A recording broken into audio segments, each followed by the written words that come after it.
यहोवा परमेश्वर ने जितने बनेले पशु बनाए थे, उन सब में सर्प धूर्त था। और उसने स्त्री से कहा, क्या सच है कि परमेश्वर ने कहा कि तुम इस वाटिका के किसी वृक्ष का फल न खाना?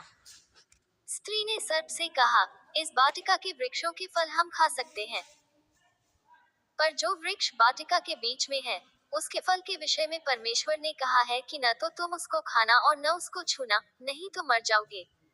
तब सर्प ने स्त्री से कहा, तुम निश्चय न मरोगे, वरन परमेश्वर आप जानता है कि जिस दिन तुम उसका फल खाओगे उसी दिन तुम्हारी आंखें खुल जाएंगी, और तुम भले बुरे का ज्ञान पाकर परमेश्वर के तुल्य हो जाओगे।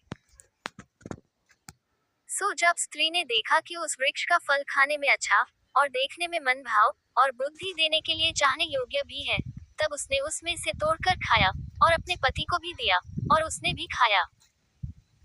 तब उन दोनों की आंखें खुल गई और उनको मालूम हुआ कि वे नंगे हैं। सो उन्होंने अंजीर के पत्ते जोड़ जोड़ कर लंगोट बना लिए। तब यहोवा परमेश्वर जो दिन के ठंडे समय वाटिका में फिरता था, उसका शब्द उनको सुनाई दिया।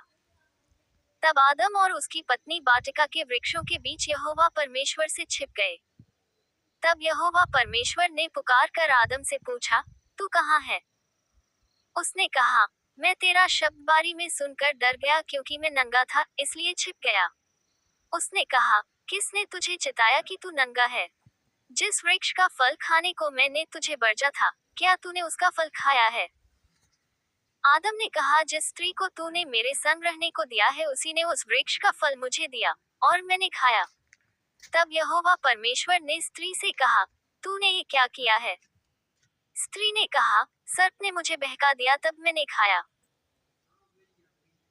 तब यहोवा परमेश्वर ने सर्प से कहा, तूने जो ये किया है, इसलिए तू सब घरेलू पशुओं और सब बनेले पशुओं से अधिक शापित है। तू पेट के बल चला करेगा और जीवन भर मिट्टी चाटता रहेगा। और मैं तेरे और इस स्त्री के बीच में और तेरे वंश और इसके वंश के बीच में बैर उत्पन्न करूंगा। वह तेरे सिर को कुचल डालेगा और तू उसकी एड़ी को डसेगा। फिर स्त्री से उसने कहा, मैं तेरी पीड़ा और तेरे गर्भवती होने के दुख को बहुत बढ़ाऊंगा। तू पीड़ित होकर बालक उत्पन्न करेगी, और तेरी लालसा तेरे पति की ओर होगी, और वह तुझ पर प्रभुता करेगा।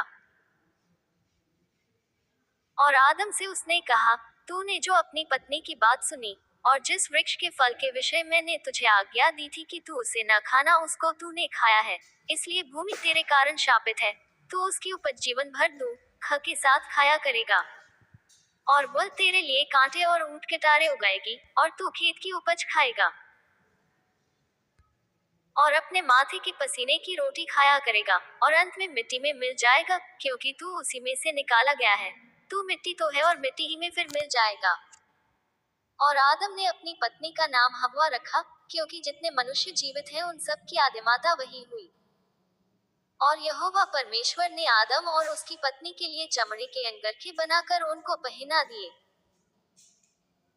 फिर यहोवा परमेश्वर ने कहा, मनुष्य भले बुरे का ज्ञान पाकर हम में से एक के समान हो गया है, इसलिए अब ऐसा न हो कि वह हाथ बढ़ाकर जीवन के वृक्ष का फल भी तोड़ के खा ले और सदा जीवित रहे। तब यहोवा परमेश्वर ने उसको अदन की वाटिका में से निकाल दिया कि वह उस भूमि पर खेती करे जिसमें से वह बनाया गया था। इसलिए आदम को उसने निकाल दिया और जीवन के वृक्ष के मार्ग का पहरा देने के लिए अदन की वाटिका के पूर्व की ओर करूबों को और चारों ओर घूमने वाली ज्वाला में तलवार को भी नियुक्त कर दिया।